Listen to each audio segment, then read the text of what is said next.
असेल तर दे माय. ताणल्याची ताण भुकेल्याची भूक जाण ग माय.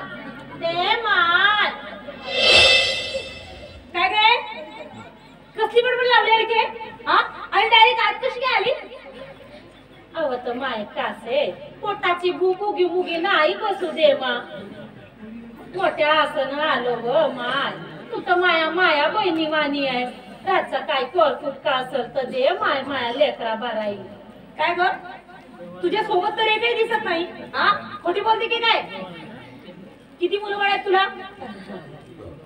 2 पोरीच आहेत मा. मोठ्या पोरीले सांगलो त्या लहान बाईले हलवत बस. मी 2 घरून मागून आणतो पटून तरी.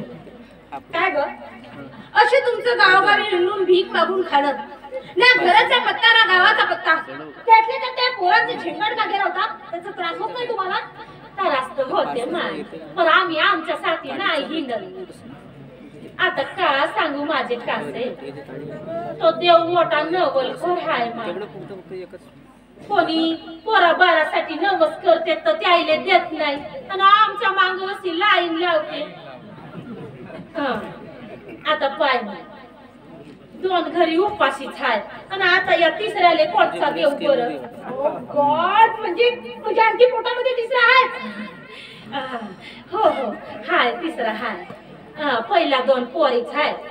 लग्न झाल्यावर आम्हाला आमिल पाणी पाजावासाठी कोणीतरी पाहिजे म्हणूनच तसा माया नवरा नाहीच म्हणे पण मीच म्हणलो देवाच्या प्रसादाले असा नाही म्हणावाचा नाही. तर पुढच्या जन्मी का न देव वांजोटी ठेवते. बडबड लावली आहे. एवढे सगळे पोरं घेऊन तुम्ही गावोगावी जाता याचा तुम्हाला त्रास होत नाही का? त्रास होते म्हणलो ना मा त्रास होते पण आम्ही आमच्यासाठी नाही हिंडत. गावात ज्या बायकायले पोरं बार होत नाही अशाईले दवाई देतो. सोड बाई आता शाळेत शिकणाऱ्या पोरी सवलतीनं 2-4 महिन्याचा गणपती मांडते. द्यायचा काम मीच करतो. पुस्तकाच्या घुगऱ्यात द्या त्याईले दवाई. तुमच्या घरात लेकरा बारायचा आवाज येत नाही ना? नाही झोपले आहेत का म्हणतो? नाही मला मुलं बाळ नाहीत आणि तसंही सध्या आमचा तसा विचारही नाही. हो बरोबर आहे बरोबर आहे. तुम्ही शिकले सवरले लोक लवकर पोर बार होऊ देत नाही हो ना. मग पोर बार नाही झाले का नवस करता काजी? पाय बाय मायाकडे का नाही कस्तुरी आहे झडपतीच्या मुरी आहे. म्हणत असेल तर देतो दवाई करू. अहो मा गुरामध्ये 1 महिना खावाची फायदा झालाच पाहिजे. मी लेकरा बारायची माय हाय मा. मी माया पोरायची शपथ घेऊन सांगतो फायदा नाही झाला तर माया लेकरा बारायले काय बाई बाई आता देऊ का म्हणतो दवा. आता विश्वास बसल ना. दवायचे अहो तर मा दवायचे पैसे नको देऊ. मी का म्हणतो तसे 500 रुपये देऊन दे आणि फायदा झाल्यावर तुले वाटेल की नाही तर साडी घेऊन घ्यायचं मले. माय जुनी पुराणी साडी असेल तर देव शिवसाव करून घ्यायची म्हणतो. अरे डोळे फुटले आहेत का तुझे? हा तुला दिसत नाही की मी साडी घालते म्हणून? हा आता मुलं बाळ उपाशी आहे म्हणते तर काहीतरी खायला आणते. बरं बरं इथे नाही बाहेर थांबायचं. जातो जातो जातो. हो हो जातो जातो. त्याचे पीठ डरेस घालता म्हणून तर तुम्हाला पोरं बारा होत नाही. अंगातला घाम कसा असा पास झाला पाहिजे. अंगातला घाम ज्याच्या त्याची जिरा तर कायचे होतील म्हणतो पोर.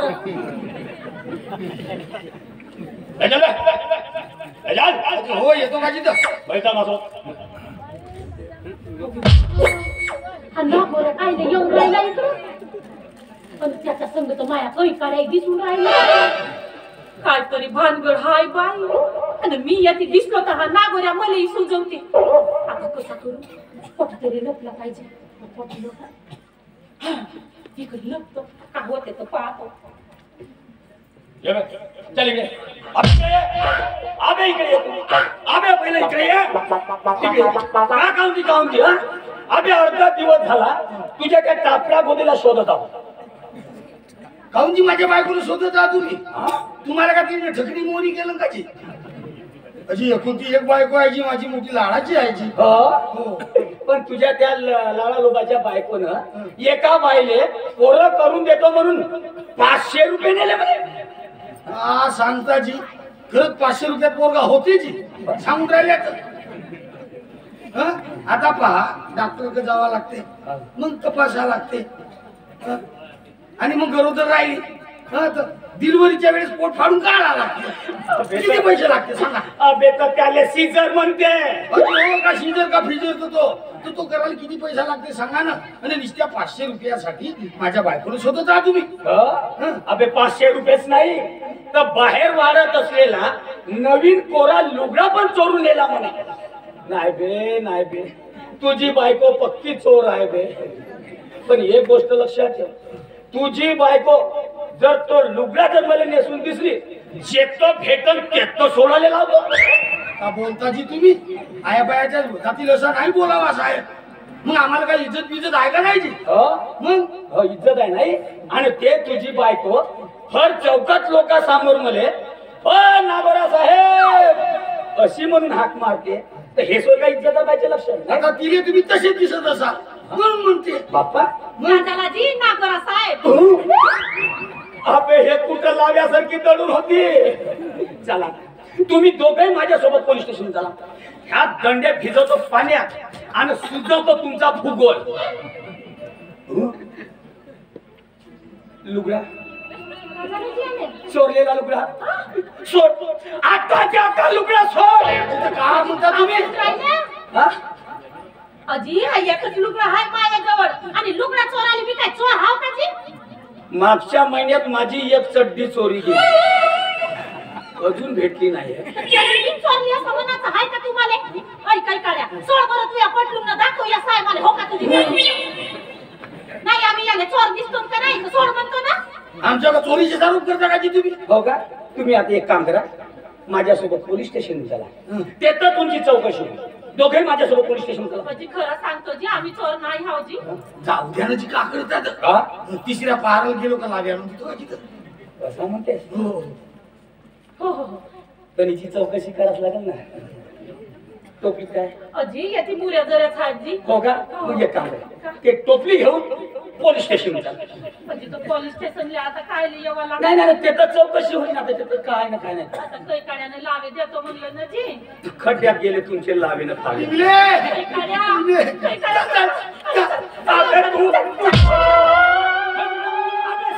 पोलीस स्टेशन कुणी आहे का घरात.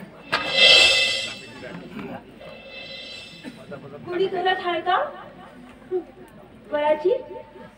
घरी कोणी दिसत नाही आहे का. मी कौसी.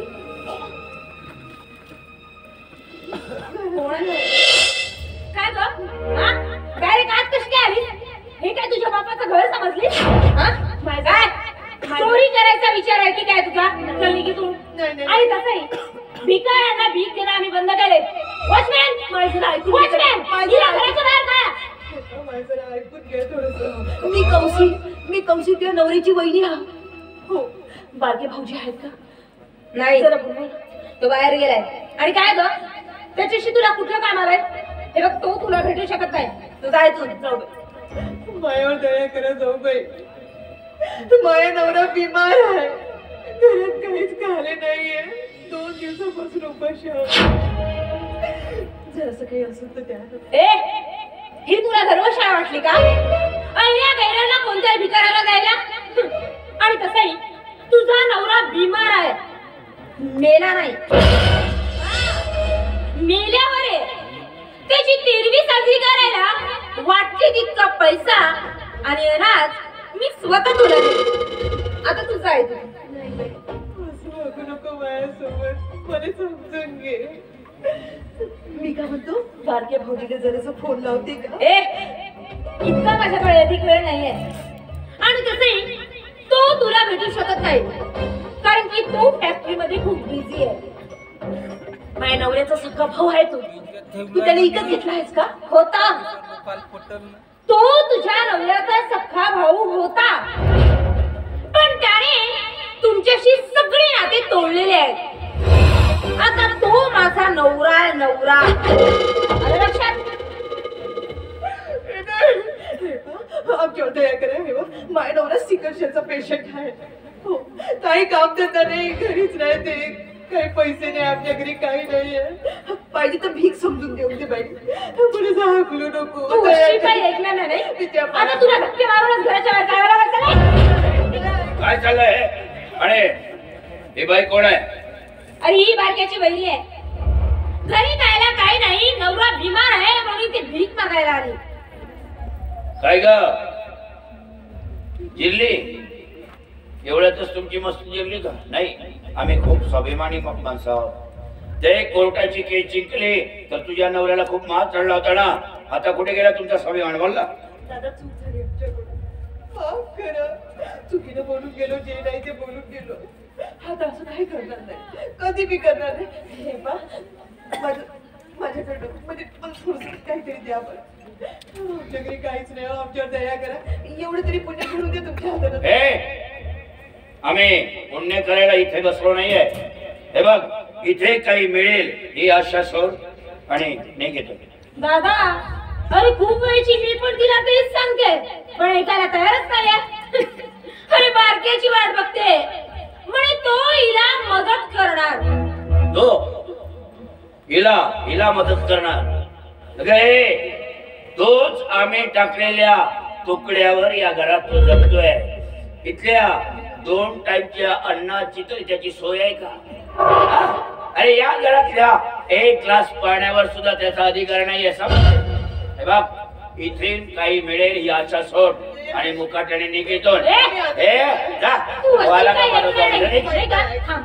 सकाळी सकाळी येऊन सगळा माझा मूड खराब केला.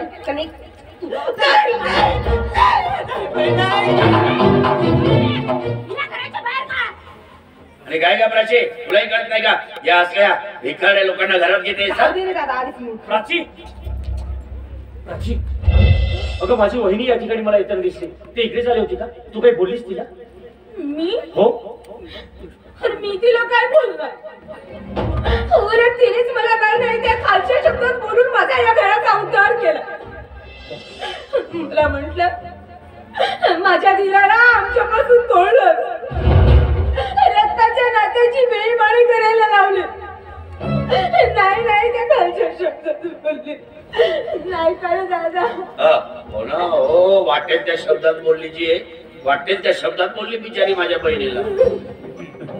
तुमच्या दोघा बहीण भावांना मी चांगलंच पुरतं ओळखतो नाही. तुम्ही माझ्या वहिनी बरोबर कसा व्यवहार केला, तिच्याशी तुम्ही कसं वागलात, हे सगळं तिने मला सांगितलं. आताच माझी वहिनी मला भेटून आली. आणि हो, तो माझा सख्खा आणि रक्ताचा भाऊ आहे. त्याला उपाशी पोटी मी अजिबात बघू शकत नाही. आणि परत एक गोष्ट, मिस्टर सुदर्शन पवार, परत एका गोष्टीची मला शहानिशा करायची आहे.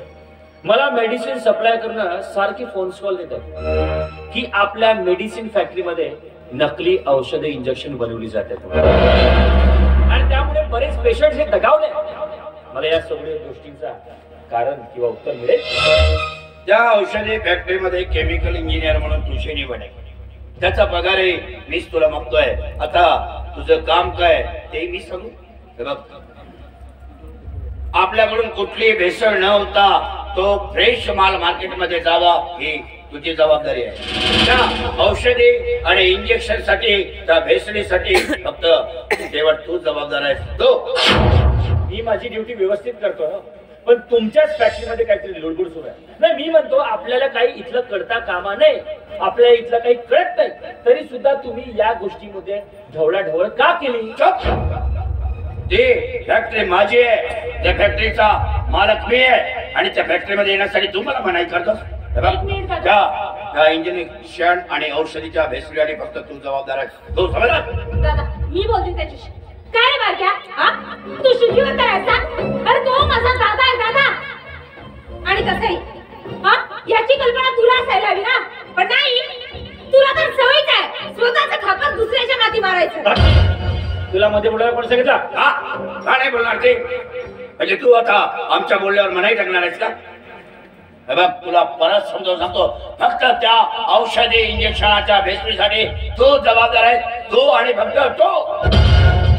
पैसे कमवण्याच्या नादात इतक्या खालच्या नीच स्तराला जाल याची पुरेपूर कल्पना होती मला. अरे तू काय बोलतो त्याचं भान आहे का तुला? खरतेच बोलतोय. हे बघ, अरे तू माझा दादा आहे आणि त्याच्याच पैशाच्या भरोशावर तू आज दिमागामध्ये वावरतोस. आणि तसे त्या कंपनीमध्ये तुझी जॉईनिंग आहे ना, मग औषध पाठवताना त्या मालाची गुणवत्ता चेक करणे ही जबाबदारी कुणाची आहे? तुझी. अरे मी 100% खात्री घेऊन सांगतो की ती भेसळ तुझ्याच भावाने घेऊन आला. तसंच कशाला, मी आताच्या आता पोलीस स्टेशन गाठतो आणि तुझ्या भावाच्या नावाची कंप्लेंट करतो. बारक्या, याचे परिणाम खूप वाईट होईल याचा विचार केला का तू? अरे अण्णाला मोहताज होशील, तू विचार कर. अरे चालेल, एका अन्नाला मोहताज झालेलो तरी चालेल, पण तुझ्या भावाला खडी पाठवल्याशिवाय मी स्वस्त बसणार नाही. थांब थांब, तेवढा त्रास तू कशाला घेतोयस? मीच पोलीस स्टेशनला कॉल करतो. ठीक आहे, ते तर अतिउत्तमच आहे. हॅलो, हा इन्स्पेक्टर साहेब, तुमच्या हवालदाराला लवकरात लवकर माझ्या बंगल्यावर पाठवा. हो, इथे आल्यानंतर सांगा. आता खरा दोषी कोण आहे ते लवकरच कळेल. प्राची, आज जा आणि कपाटामध्ये जी फाईल ठेवली आहे ती फाईल घेऊन. ओके दादा.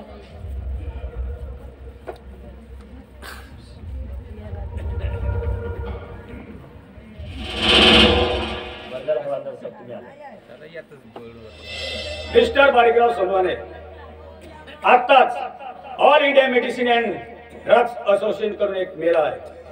त्यानुसार भेसळ औषधी व इंजेक्शन सप्लाय प्रकरणी एक केमिकल इंजिनियर म्हणून तुम्हाला अटक करण्याचा हा वॉरंट आहे. साहेब, तुमचा काहीतरी प्रचंड गैरसमज होतो. अहो, मी दोषी नाहीये. जो काय सिद्ध करायचं ते कोणता सिद्ध. हवालदार साहेब, ही फाईल, या फाईल मध्ये सर्व पेपर आहेत. आता खरा दोषी कोण ही फाईल बघल्यानंतर साहेबांना कळेल. दाखवा साहेब.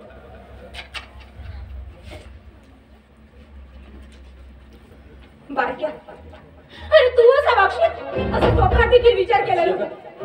अरे मी तर तुझ्यावर घर प्रेम केलं होतं. पण नाही, म्हणतात ना, कुत्र्याचं शेपूट वाकडं ते वाकडं. गाढवाला किती गंगा स्नान झाला, लोणा तो किरण्यावरच. प्राची, मी तुझी शपथ घेऊन सांगतो, अगं यात माझा काही एक दोष नाही. हा माझ्या विरोधात रचल्या कळत. मला तुझं काही ऐकायचं नाही. सगळा प्रकार माझ्या लक्षात आलाय. एवढाच तुझ्या भावा आणि तुझ्या बहिणीचे प्रॉब्लेम चालू आहेत ना, तुझं सगळं लक्ष तिकडे असतं. पण बारक्या, अरे रक्ताच्या नात्याला चिकटून केवढा मोठा घोळ करून बसला त्याची कल्पना आहे तुला? आता जा जेलमध्ये आणि सुटेपर्यंत त्यांच्या नावाचं नामस्मरण करत राहा. म्हणतात ना, भटाला दिली ओसरी आणि भट हातपाय पसरी. मला तुझं तोंडही बघायची इच्छा नाही. डॉक्टर साहेब, घेऊन जा याला माझ्या डोळ्यासमोर. प्राची, चला चला, आता तुरुंगातील अन्नावर आस्वाद घ्या. नाही का?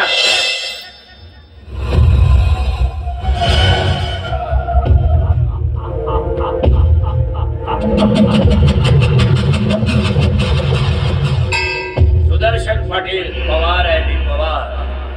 हरामखोरा, तुझ्या भावानं ती जमीन मला दिली नव्हती आणि तो माझ्या बहिणीवर प्रेम केलास हे एकाच सल माझ्या मनात बोचत होती आणि तो बदला कसा घ्यायचा त्याच विचारत होतो मी. आणि तुझा मोहरा म्हणून मी वापर केलाय. आता तुझ्या भावालाही हा सुदर्शन पाटील कसा बर्बाद केला ना, तेच बघ.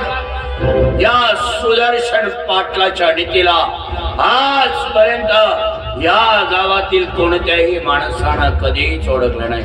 कधीच नाही.